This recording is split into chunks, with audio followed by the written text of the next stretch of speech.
What's up guys, welcome back to the channel. As you can see, we are back here in Forza Horizon Day. We're going to check out the 1960 Porsche 718 RS60. We'll give it a quick look here in Forza Vista. There's not a lot to look at because we can't open the front boot. The frunk, I guess you could say. The interior though, this thing, especially for 1960 and the style of car this is really nicely done. Believe that's definitely the battery. I can see the terminals now. So apparently the battery was installed right by your feet in this car. Definitely got a 1960s racer vibe to it. I really like these seats though, they're pretty cool looking in here. You can see the brake proportioning valve even sitting there on the floor. It's kind of crazy how everything was just routed inside in these. Oh, we got some dimple dyed stuff down here in the kick panel. Alright, anyways guys, like I said, there's not a lot here in Forza Vista for us to check out, so let's go ahead, hop out here and take this thing for a quick test drive before we change anything or do any customization.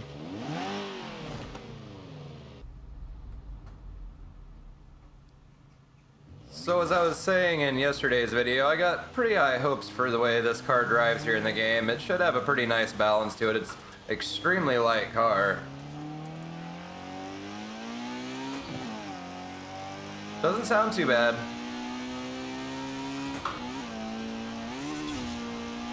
Sorry, I thought my clutch was feeling a little funny, so I just clutched in there to make sure it was not my clutch pedal, and I pushed a little too hard and went all the way to the floor with it.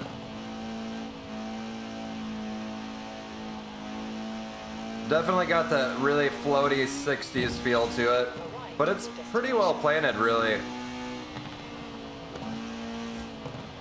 Now, if you watched yesterday's video on the 906 Carrera, this thing would be even more insane to drive at high speeds. You just don't even have a roof, there's no roll bar, there's nothing there at all to protect you in this thing.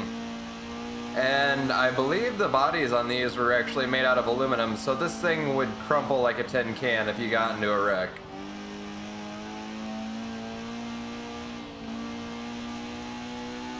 Very responsive little car. It feels a lot like an older Lotus or even like the 90s Elise, just a little bit floatier than that, because that car does have a very tight suspension to it overall, at least compared to something from the 60s. It's an amazingly fun car just to take out and hammer these back roads with. This thing's just so much fun to drive. I can't really pin it down, it's just between the noises it makes, especially when you back out of it, you start getting those pops and crackles, and just how snappy feeling it is. And then you also have that slightly imprecise 60s feel to the suspension. It just makes for a really nice driving experience on the wheel.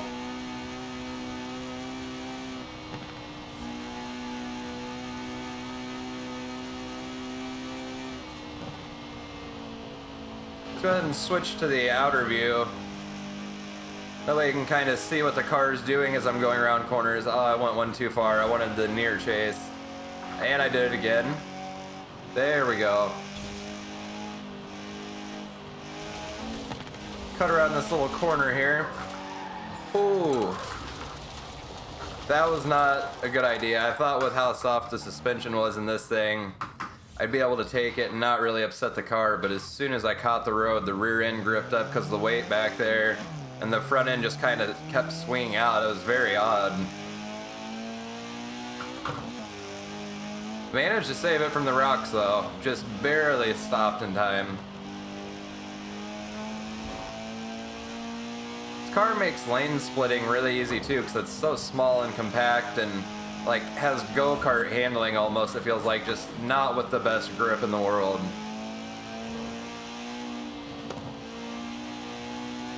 This thing sounds so good when it shoots fire and starts crackling.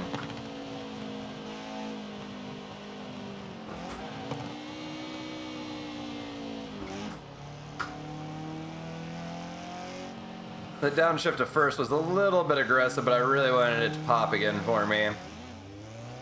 Since we're already over here by this house, let's go ahead and jump in here. We'll start doing the customization, see what we can do to the car, and throw a little build at it, maybe take it out and race some. Definitely gonna run this thing on the highway after I upgrade it, because I'm kind of curious to see what it would do with just minor upgrades on the highway. It seems pretty quick on the back roads. So I'm definitely not gonna be doing any conversions, but let's see what we can do to this thing. 2-liter flat 4, that would actually probably be a pretty interesting motor to throw in this thing. 2-liter flat 4 turbo rally, which is a really nasty motor at the low end. And a 2.7 flat 6, which I believe is the early 911 engine. 27 horsepower is all we get out of that. This thing only has 160 horsepower, which blows my mind. It did not feel like it was that low a power, but it only weighs 1,200 pounds, which is absolutely nuts. Like I said, this car is like a tin can, basically. Really, 27 horsepower from doing a turbo upgrade to this is actually quite a bit. That's possibly something I might go ahead and add to this. I wouldn't mind having that little turbo spool up and whistle sound. I was really hoping for something good for this car for the aero. The new 356 and also the 906 Carrera 6, which I did the video on yesterday, both have a decent little front splitter you can add to the car, but this just looks ridiculous.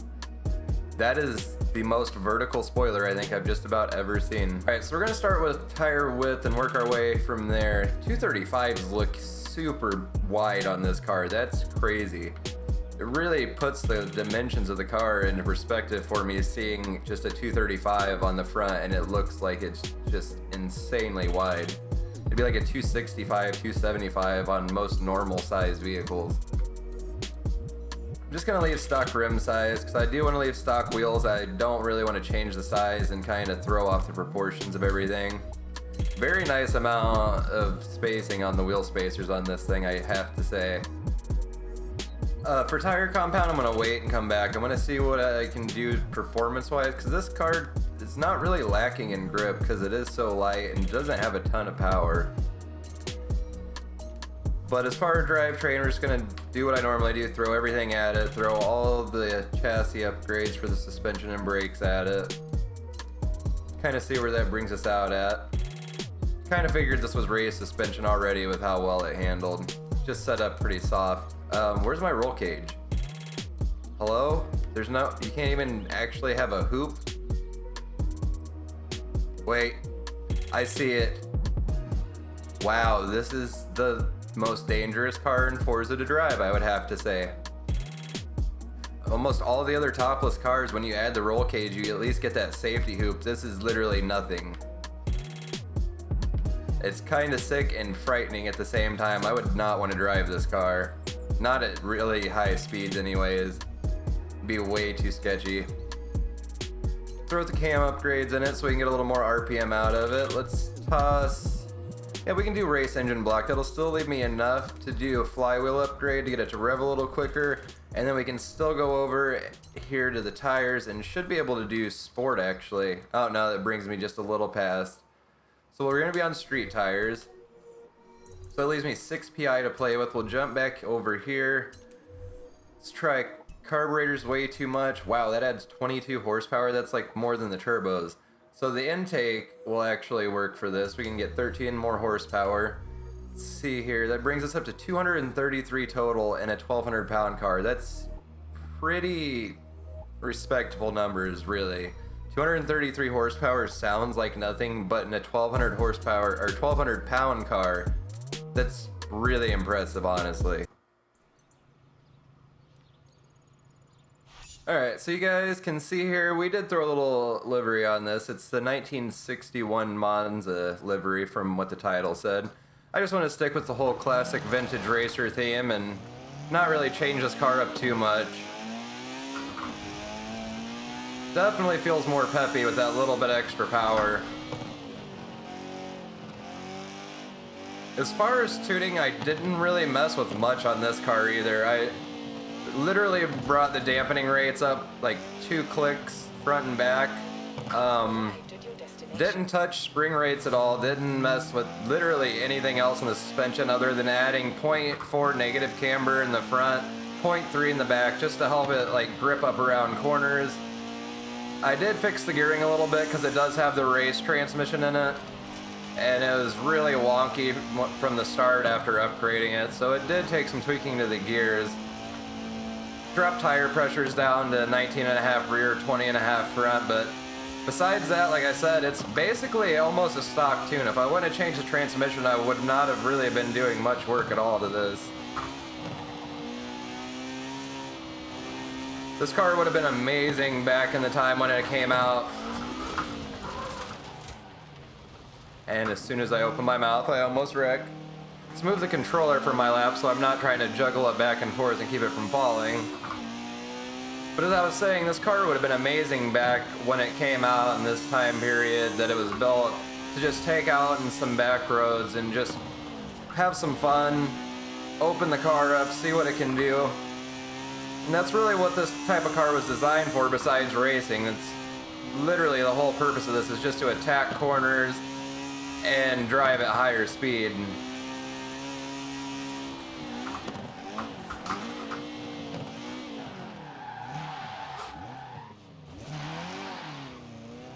And since we're already right here, we'll go ahead and jump in and do the lakeside sprint.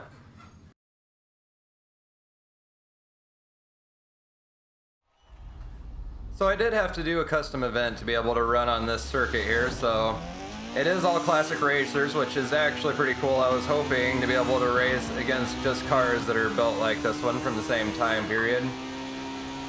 And since I had to make a custom blueprint, I did set it during summer just to get the most traction out of the car. It is early morning, so temperatures should be a little lower here in the game, so it will inhibit traction a little bit. It's not like perfect conditions for the car.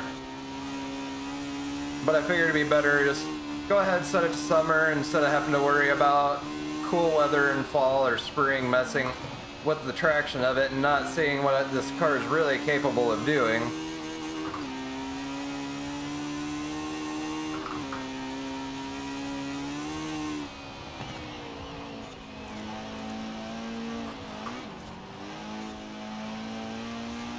Real old Ferrari there ahead of us. I believe it's the Barchetta. I'm not the best with old Ferraris. I do like Ferraris, but I'm not like a huge fan of them, so a lot of the models I've just never really kept up with. I do love the 60s Ferraris though, like the 250 LM, 250 Testarossa. Those are just absolutely beautiful cars. Ooh. Just trying to stay away from tagging that Ferrari and just about lost it.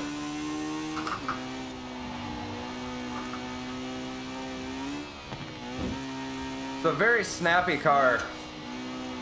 It takes a lot to get it to break loose, but when it does, it's just so aggressive about it and just comes around so quick on you.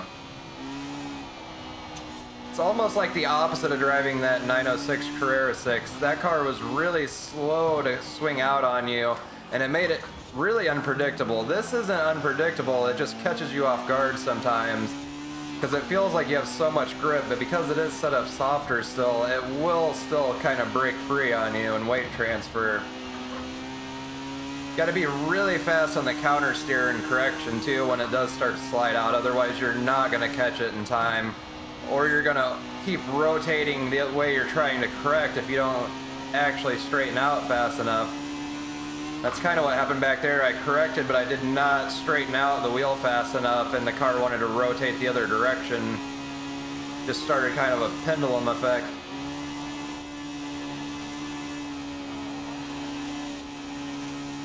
Got real brave through there. That's one of my favorite corners in the entire game. You can take so much speed through there if you hit that line right. Alright, we're going to do one more race here for this video. As you can see from that last race though, this car wasn't about getting insanely high speeds. That's not what made it a good race car. It was more the fact that it handled so well and was just so well balanced, especially for the 1960s, that it really just made it in a different league than a lot of the other cars. That at least that it would have been in the same class as it. There was a lot of really insane race cars even back then, but for the style of racing this car would have been in the classes, it's a beautifully made machine.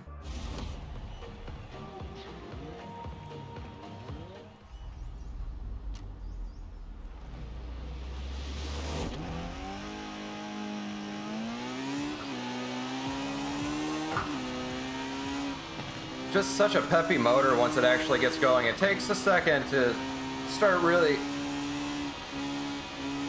Excuse me, as I was saying, it takes a second to really start to get any momentum, but as soon as you get past, I want to say probably 5,000 RPM, it just really wakes up. Ooh, that one scared me a little bit. I did not know how this car was going to react to sliding, especially on that downhill grade like that. Looks like we got another 718 here ahead of us. I really love the grills they threw on the back of this car to help evacuate air from the rear and get some heat away from the engine. Some really cool looking accent to the vehicle. Oh, the AI is getting dodgy. I just cannot believe how skinny the tires are on those Ferraris. It's like literally driving on motorcycle tires.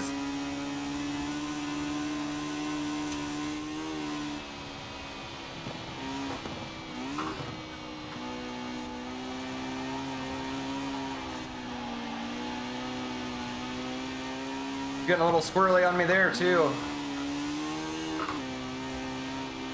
Just such a good feeling car. It's got a great balance to it. I know I've said that a lot, but it's just really surprising the way it's able to handle and slide around corners fairly predictably most of the time. It's got a very nice power band too. Like I said, off the line it does take a minute, but once you're moving, this thing is just incredibly nimble and peppy. It reminds me a lot of like driving a Miata that's rear engine almost. Or maybe like a Toyota MR2, but those feel a little more, they feel like they have the tendency to get a little slide happy in the rear more often than this does. This thing really does a great job of not sliding out on you.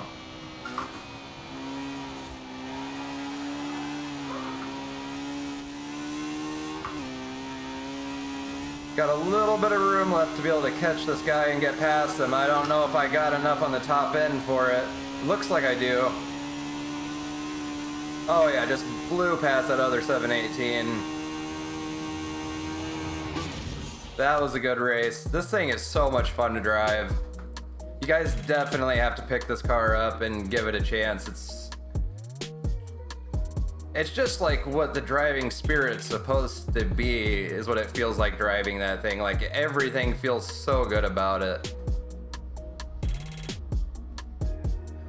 So I did mention a highway run. We're gonna jump over there, do one quick run up the highway real quick. And I'm not doing this to see what top speed is. I don't expect this car to have anything crazy. I just want to get out there and be able to dodge some traffic and have fun, because it feels like this car would be really great for it. Before I go ahead and get started, I will jump over here. I'm going to throw it on Horizon Solo so we can get more traffic spawned in. Hopefully this is not a bad idea. Oops. Give it just a second here before I get moving so the game's got some time to spawn in more AI.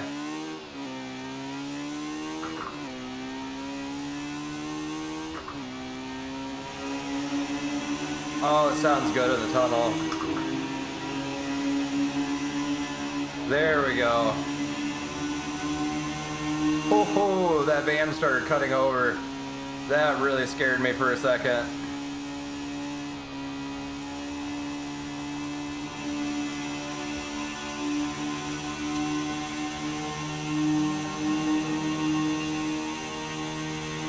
This thing's definitely the perfect car for dodging in and out of traffic like this.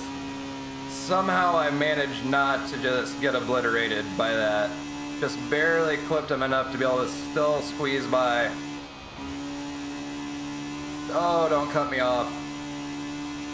It's really cool that there's a lot of old vintage cars spawning in with me too. I've never really paid attention to see if that happens when you're in other cars, if it spawns more vehicles that are similar to yours.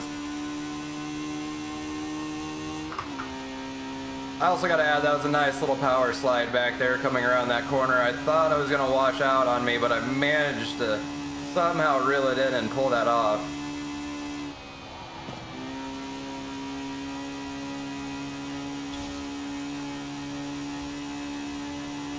Like I figured, nothing too spectacular as far as speed in this thing. Just the feeling of it doing this is so much fun, dodging through these cars, weaving in and out of traffic.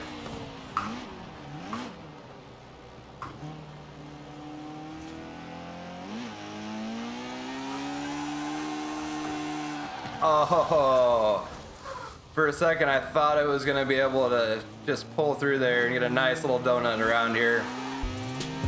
Well guys, that's going to do it for today's video. I really hope you enjoyed it. I had a lot of fun making this. This car is just so insanely fun to drive.